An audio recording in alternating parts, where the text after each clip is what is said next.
to talk about the Beatitudes, in light of our average, everyday existence. And persecution, that's a tough one. In the Bible, in Matthew chapter 10, when Jesus talks about persecution, he's talking about people being arrested because they've been proclaiming the gospel of Jesus Christ. They're arrested, they're taken before tribunals, they are flogged, and at times they are executed.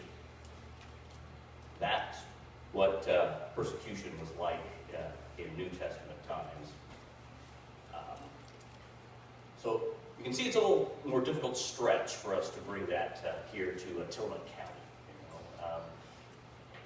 There is serious persecution in this world. In Syria, in Egypt, in other places in Asia, Christians are being arrested and harassed and beheaded for their faith. So persecution, in that biblical sense of the term, is happening around the world. But as far as what's happening right here in Tillman County, it's a little bit of a different story. Now, in the hyped up rhetoric that we have in the media, there are all sorts of people who think they're being persecuted.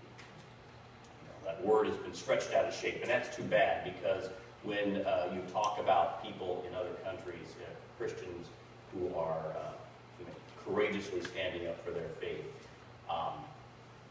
I think I want that term persecution to really mean something, especially when we're talking about them. But in our world, in our society, there is resistance to our values and to our message in various fronts. I don't think it rises to the level of persecution. I think that's an abuse of the word in America. There are very, very, very few cases of true persecution of Christians in the United States. Now, but the word gets used. So we need to think about that before we bring out the persecution word. It's like Hitler. Hitler keeps getting resurrected every time somebody wants to demonize. They used it for President Bush. They're using it for President Obama. Give Hitler a rest, I say. He's dead. And the same thing for persecution. Let's be discerning in our use of the word persecution. Is it really persecution if someone insults my faith? If Hollywood at times, portrays Christians in a negative light in their films, am I being persecuted? If I can't force the county government to put up a creche on public property, but I can put up as many creches as I want on church property or, at my house, am I being persecuted? So we need to take this in perspective. Our values are perhaps being resisted. People disagree with us. People don't like us. But I don't think that means we're being persecuted. I don't think it rises to the biblical level of what we should define as persecution.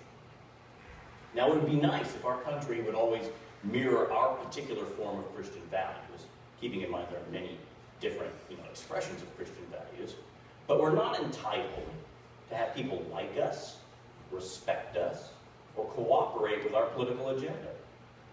And it's not persecution if people aren't on our side on any of those things. Liberal Christians, conservative Christians, moderate Christians, we all encounter resistance to our values in this country. Liberal Christians and conservative Christians even resist each other on what they think the political agenda should be for this country. So for me, the question is, how do we as Christians respond to that resistance in a Christ-like way? How can we respond without being coercive and disrespectful? And Christians do. Christians have, we have a history of persecuting people when we're in the majority. So we have to be careful about that. We have to be careful. The late comedian Bill Hicks, he was cornered outside of a bar one night after he did his routine. It contained a number of fairly irreverent Jesus jokes. So these guys cornered him. They argue with him, and after a while it becomes clear that they're going to threaten him with some bodily So all of a sudden this thought occurs to him. He asks them, "Are you really Christians?" They're taken aback by this, feeling awkward because they are about to attack him, you know. So they say, "Well, yes." So then Bill says, "Well, I have an idea. Forgive me."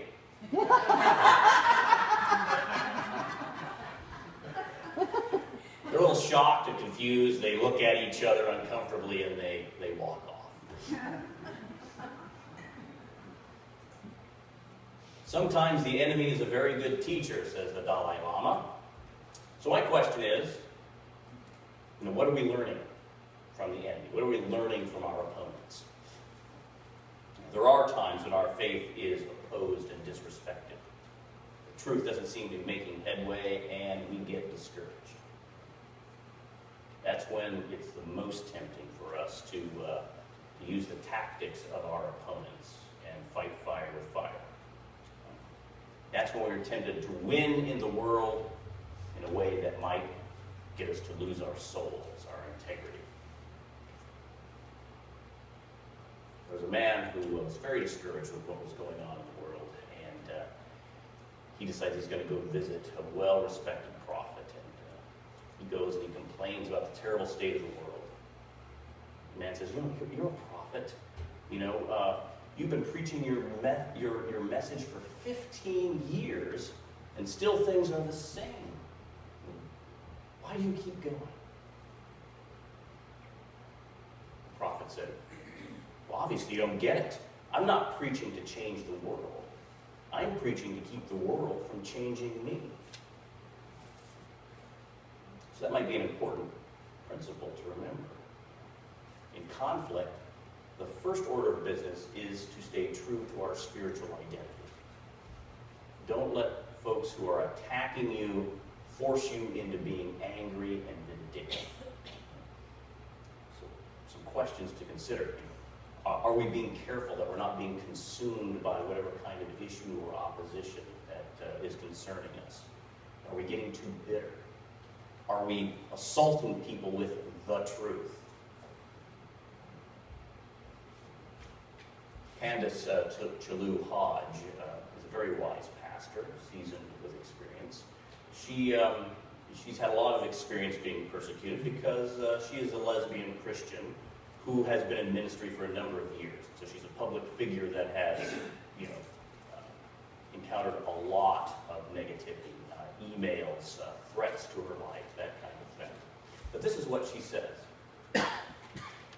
If we truly want to see change in our opponents, we first need to be the change that we want to see. If we wish to see our opponents respond to us in a gentle, reverent manner, we must first respond to them in a gentle and reverent manner. If we seek relationship instead of just being right, we must take the first step toward relationship.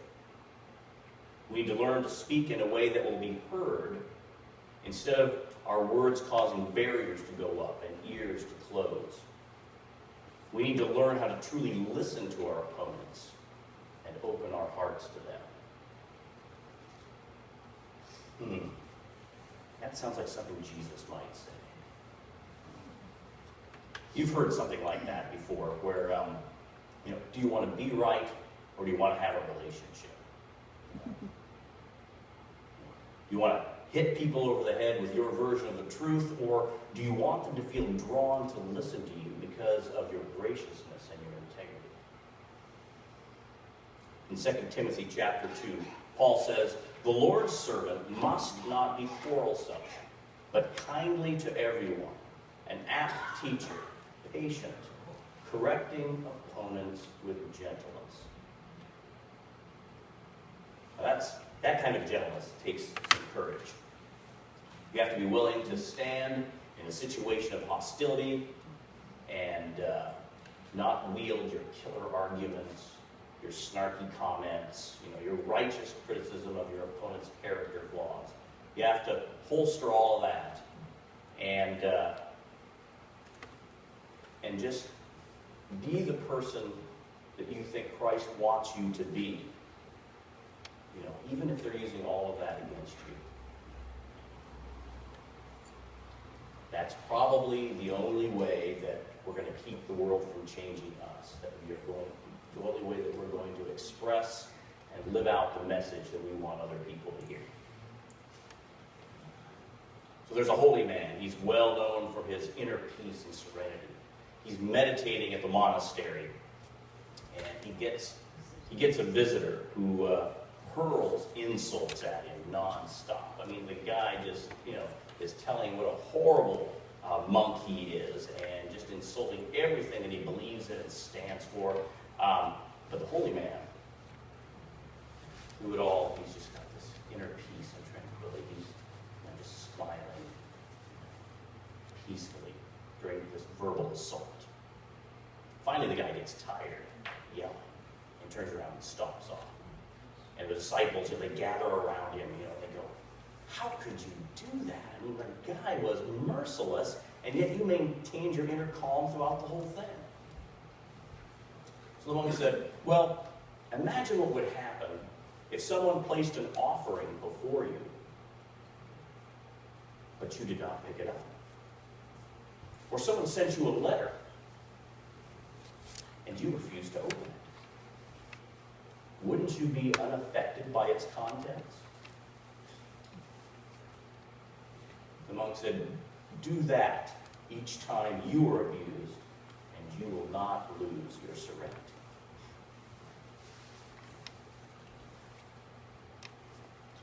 Now, Jesus was able to give his life on the cross because he did not feel compelled to defend himself at all costs. He didn't think he had to win every little battle. He didn't think he had to defend himself in every particular encounter. Because he was centered in God, Jesus was at one with God's invincible life.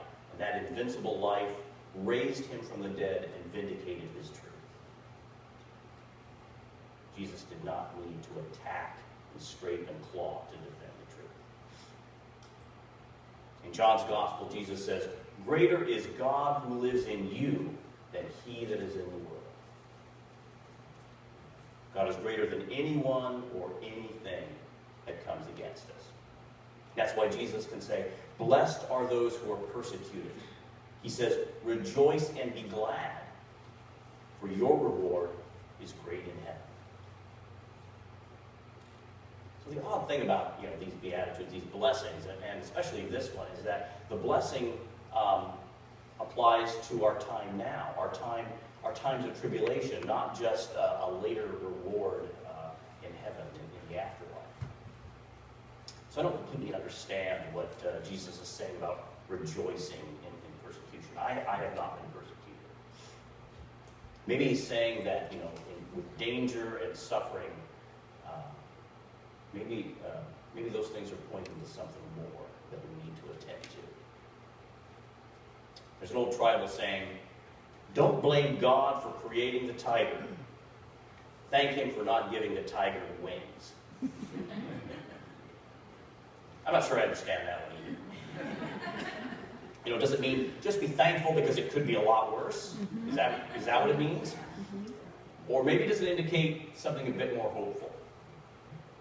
Maybe it's leaving room for God to be greater than the tiger, greater than whatever is troubling us.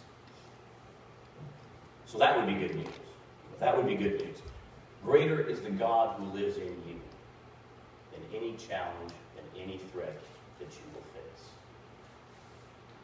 Rejoice and be glad.